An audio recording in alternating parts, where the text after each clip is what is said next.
Zee 24 तास एक पाऊल पुढे।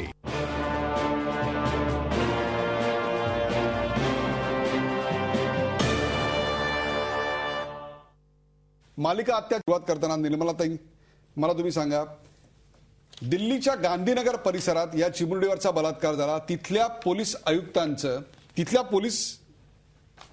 काय निवेदन आहे पहा। रिपोर्टरच्या चुकीसाठी संपादक राजीनामा देतात का असं सवाल करत त्यांनी कुठल्याही प्रकारचा आरोप धुडकावून लावला। पोलिसांनी चुका केल्यात यात शंका नाही, पण त्यासाठी मी जबाबदार नाही आणि त्याहीपेक्षा सुद्धा त्या मुलीच्या वडिलांना 2000 रुपयाची लाच देऊन हे प्रकरण मिटवून टाका अशा प्रकारचा दबाव त्यांच्यावर आणला गेला। दिल्ली पोलिसांची असंवेदनशीलता कारणीभूत व्हायला एक प्रकारे कोणता पक्ष जबाबदार आहे यापेक्षा सुद्धा पोलिसांवर काही दबाव नव्हता की नाही? दिल्लीचे आयुक्त नीरज कुमार यांची दुपारी झालेली प्रेस आहे ती मी मुद्दाम पूर्ण ऐकली। एक अर्धा तासाची प्रेस कॉन्फरन्स त्यांची होती आणि मी उत्सुक होते की ते एक्झॅक्टली ह्या प्रकारावर कसे रिॲक्ट होतात आहे आणि त्यांना फेवरेबल अशी ती सगळी उत्तरं दिलेली आहेत। त्यामुळे त्यांची पाठराखण करण्यासाठी मी इथे बसलेली नाही आहे। एक पोलीस आयुक्त म्हणून त्यांनी हे संपूर्ण जबाबदारी आहे ती झटकलेली आहे आणि विशिष्ट परिस्थितीमध्ये त्यांनी हे सांगितले की तो जो मनोज कुमार नावाचा जो मुलगा होता आणि एक सायकोपॅथी आणि सायकोथेरपी आणि क्रिमिनल माइंड आणि त्यांनी एक असं हे सांगितलं, एक डेफिनेशन दिलं की बलात्कार ही एक विशिष्ट गुन्हेगारी आहे की ती प्री प्लॅन नसते आणि तो जो माणूस असतो तो नेहमी सावधाच्या शोधात असतो आणि privacy, the moment that person gets a privacy, त्याच्या हातून हा भयंकर गुन्हा घडतो आणि त्यामुळे त्यांनी हे सेपरेट करायला सांगितलं की त्याचा अर्थ असा नाही की पोलीस कुठेतरी फेल गेलेले आहेत किंवा आम्ही कुठेतरी कमी झालो। त्यांनी हे सांगितलं की 4 महिन्यापूर्वी जे दिल्लीमध्ये बलात्कार झाला त्याच्यानंतर PCRs, पोलीस व्हॅन्स ठेवणं, त्यानंतर पोलिसांची संख्या वाढवणं, ऍक्शन घेणं, हे आम्ही सगळं घेतलं आणि ते करताना त्यांनी पूर्ण गुन्हेगारी किती आहे आणि त्याच्यामध्ये त्यांनी जे महत्त्वाचं जे सांगितलं, त्यांची इथे अजिबात पाठराखण करत नाही। Women's commission is a independent, autonomous आणि स्ट्रॉंग बॉडी।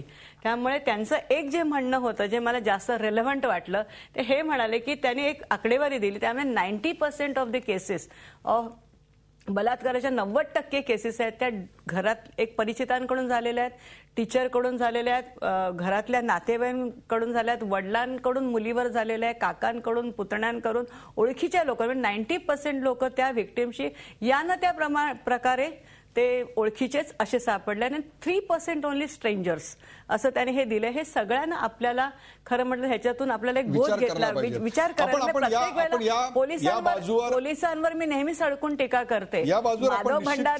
माधव भंडारी हे नेहमी त्याने हे सांगायचं की ज्याला महिलांच्या इश्यूजकडे तुम्ही ज्याला बघता त्या महिलांच्या इश्यूकडे बघा, इम्प्लिमेंटेशनवर आम्ही कधीच खुश नसतो, पण डोंट मेक इट पॉलिटिकल। ज्याला आपण स्त्रियांचे प्रश्न पॉलिटिकल करतो त्याला आपण किती असंवेदनशील आहेत हे पाहतो। म्हणून माझं त्यांना तुमची काय प्रतिक्रिया आहे? ते पुढचा प्रश्न मला हा विचारणार आहेत की विमेन्स कमिशन तुम्ही स्टेटला का नाही अपॉइंट केलं, तर त्याचंही मी उत्तर देणार आहे। पण please don't make it political. तुम्ही खूप संवेदनशील आहात, मला तुमच्याशी रिस्पेक्ट आहे, पण लेटस एक काही सिरियसली हा विषय आपण बोलूया। आज पार्लमेंटमध्ये सगळे पॉलिटिकल पार्टीज, मायावती पासून, JDU पासून, त्याचप्रमाणे प्रभा ठाकूर, नजमा हेपतुल्ला, जावेद, ह्या सगळ्यांनी आपले पक्ष विसरून let us come together and fight out, कारण हा माझा देश आहे, हा माझा भारत देश आहे आणि माझ्या भारत देशातल्या मुली कशा सुरक्षित राहतील ह्याच्यावर आपण कॉन्सन्ट्रेट करूया तर जास्त बरं होईल। मी माधव भंडारींकडे जातोय। माधव भंडारींसाठी एक वेगळा प्रश्न आहे। माधव भंडारी, नाही त्यांचं भाषण पूर्ण होऊ द्या। भाषण माझ्या संवेदना आहेत। माधव भंडारी, दिल्लीवरच्या चिमुरडीवर बलात्काराविरुद्ध तक्रार न नोंदवण्यासाठी पोलिसांनी तिच्या वडिलांना 2000 रुपये देऊ केले होते। तुम्ही या पोलिसांच्या कृत्याबद्दल काय म्हणाल? ही बेपरवाई जी आहे त्याच्यावर प्रशासनाचा अंकुश नसल्याचं लक्षण आहे? निर्मला, प्लीज तुम्ही प्रश्नाचं उत्तर द्या, माझं सोडून द्या। तुम्हाला मिळालेला वेळ आहे तो त्याच्यावर कॉन्सन्ट्रेट करा। बोला प्लीज। म्हणजे हे चांगलं आहे की त्या माझ्याबद्दल बोलतील आणि मी काही बोलायचं नाही? नाही, बोला तुम्ही माधवराव बोला। आणि त्या परत जर मला मार्गदर्शन करणार असतील तर त्यांचं पूर्ण मार्गदर्शन एकदा ऐकून घेतो। बोला ना तुम्ही। हीच पुरुष प्रधान समाज आहे, माधवराव बोला तुम्ही। मला त्यांनी जे संवेदनशीलतेचं सांगितलं हेच व्याख्यान त्यांनी स्वतःच्या गृहमंत्री सुशील कुमार शिंदे यांना देण्याची गरज आहे। This is आज politics. त्यांच्या इतकं बेजबाबदार आणि असंवेदनशील विधान दुसऱ्या कुणी केलेलं नाही. कोणत्याही राजकीय नेत्याने केलेलं नाही. कोणत्याही राजकीय पक्षाने या घटनेचं राजकीय भांडवल करण्याचा प्रयत्न केला नव्हता या क्षणाला स्वतः निर्मला सामंत प्रभावळकर यांनी शब्द काढेपर्यंत. पण सुशील कुमार शिंदेना मात्र ही जबाबदारी पाळता येत नाही, त्यांना सांभाळता येत नाही. आणि जेव्हा पोलिसांच्या जबाबदारीचा प्रश्न येतो, पोलिसांच्या रानटी वागणुकीचा मुद्दा येतो, तिथे प्रश्न असतो पोलिसांवरती दबाव कोणाचा आहे. पोलीस हे शेवटी सरकारचे घटक आहेत ना. पोलीस काय स्वतंत्र यंत्रणा आहे का? जे काही घरातले लोक बलात्कार करतात आणि हे सगळे आकडेवारी सांगतात ते ठीक आहे, ती बाजूला ठेवा. पण जे गुन्हेगारांनी केलेले बलात्कार आहेत, ज्या सामूहिक बलात्कारामुळे सगळा देश हादरला, सगळं जग हादरलं, ते काही कोण ओळखीचे नव्हते. आता ज्या चिमुरडीमुळे आपण चर्चा करायला बसलो तो काय ओळखीचा नव्हता. आणि हे सरळ सरळ गुन्हेगारी पार्श्वभूमी असलेले पोलिसांनी दुर्लक्ष केलेले गुन्हेगार आहेत.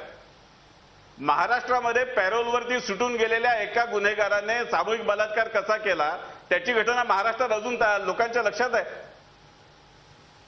आणि प्रत्येक वेळेला दिल्ली असो, मुंबई असो, महाराष्ट्र असो, पोलीस आपली जबाबदारी झटकायचा प्रयत्न करतात. म्हणजे आपण मला संवेदनशीलता सांगता, ज्या पोलिसांनी आंदोलन करणाऱ्या महिलेच्या कानफटात मारली आणि तिला जखमी केलं, त्याबद्दल आपल्या राज्य सरकारने, आपल्या काँग्रेसने, आपल्या राष्ट्रीय महिला आयोगाने काय संवेदनशीलता दाखवली?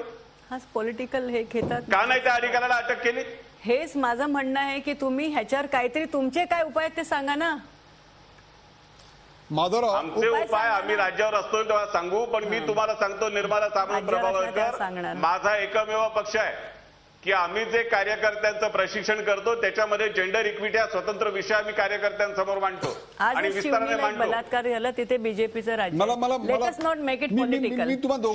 शिवणीची मुलगी आज नागपूरला सिरियस आहे. Shivni which comes in Madhya Pradesh, BJP rule आहे. तर कुठलं राज्य हे महत्वाचं नाहीये, महिलांवर होणारा अत्याचार महत्वाचा आहे. Let us not go BJP Congress. Madhavrao, मी दोघांकडे तुमच्याकडे या पद्धतीने विचारच करता येत नाही, त्याला माझा इलाज नाहीये. माधवराव, मी तुम्हाला दोघांकडे पुन्हा येतोय. आपलं अपयश आहे, काँग्रेस म्हणून अपयश आहे, मान्य करा. मेधाताईंकडे जायचंय. मेधाताई, माझ्याकडे 3 केसेस आहेत. अशा प्रकारे एक 16 डिसेंबरची केस आहे. तुम्हाला माहिती असेल, 16 डिसेंबर 2012ला निर्भयाचा मृत्यू झाला होता. त्याआधी छत्तीसगडमध्ये सोनी सोरी नावाच्या एका आदिवासी महिलेवर पोलीस कोठडीत अशाच प्रकारचा बलात्कार झाला होता. त्याहीपेक्षा सुद्धा त्यानंतरचे झालेले अत्याचार अतिशय घृणास्पद होते. मला तुम्हाला एक प्रश्न विचारायचा आहे. हे लहान मुलींवरचे अत्याचार अलीकडच्या काळात का वाढलेले दिसतात? काय कारण असेल नेमकं याचं?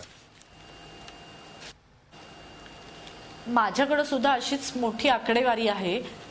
मुंबई, उत्तर प्रदेश, मध्य प्रदेश, दिल्ली, हरियाणा या सगळ्या ठिकाणाहून आता लहान मुलींच्यावरच्या, अल्पवयीन मुलींच्यावरच्या बलात्काराच्या केसेस बाहेर येत आहेत. या सगळ्या मुली 5, 6, 7, 8 वर्षाच्या आहेत. मला असं वाटतं की हा मधल्या काळामध्ये दिल्लीमध्ये एक मोठ्या प्रकारचं आंदोलन झालं आणि त्या आंदोलनानंतर बलात्कारासारख्या गुन्ह्याकडे जो पूर्वी घडतच होते त्याच्याकडे, जो दुर्लक्षित प्रश्न होता त्याच्याकडे समाजाचं लक्ष वेधलं गेलं. कायद्याच्या अंमलबजावणीकडे आपण बघितलं. परंतु सगळ्यात दुर्दैवी आणि अतिशय काळजीची गोष्ट अशी आहे की ह्या ज्या लहान मुली आहेत त्यांच्यावरचे जे गुन्हे आता वाढत आहेत त्याचं मला असं कारण वाटतं की त्या एकतर अतिशय इनोसंट असतात, निष्पाप असतात, असहाय्य असतात, त्या कोणताही विरोध करू शकत नाहीत, त्या स्वतःचं संरक्षण करू शकत नाहीत, त्या स्वतःवर होणाऱ्या अत्याचाराबाबत बोलू शकत नाहीत. अशा प्रकारच्या दुर्दैवी मुलींच्यावरचे गुन्हे वाढतायत. ही मला वाटतं अतिशय दुर्दैवी आणि भयंकर गोष्ट आहे. वेदाताई, याच्यामध्ये आणखी एक असा मुद्दा आहे की अशा प्रकारचा छळ करून एक प्रकारचा अमानवी आनंद अशा क्रूर कर्मांना मिळत असतो, त्यामुळे असे कृत्य वाढतायत. एक प्रकारे हा एक प्रकारचा मानसिक रोग आहे. मानसिक रोग आहे हे खरं आहे, परंतु त्याला सामाजिक परिस्थिती जबाबदार आहे हे सुद्धा तितकंच महत्वाचं आहे. एखाद्या माणूस एखाद्या बाईकडं मुलीकडं उपभोग्य वस्तू म्हणून बघतो, तिला वापरायचा प्रयत्न करतो, ती सहज उपलब्ध व्हावी असा प्रयत्न करतो आणि समाजामध्ये त्याला रोखणारं काही नसतं, तेव्हा अशा प्रकारचे गुन्हे वाढतात असं मला वाटतं. मगाचपासून जी चर्चा चालू आहे आणि जे राजकीय पक्षांना टार्गेट करून बोललं जातंय ते दुर्दैवी असं मला वाटतं. खरं तर आपण हे मान्य केलं पाहिजे, राजकीय अनास्था आहेच, कारण दिल्लीमध्ये झी 24 तास एक पाऊल पुढे.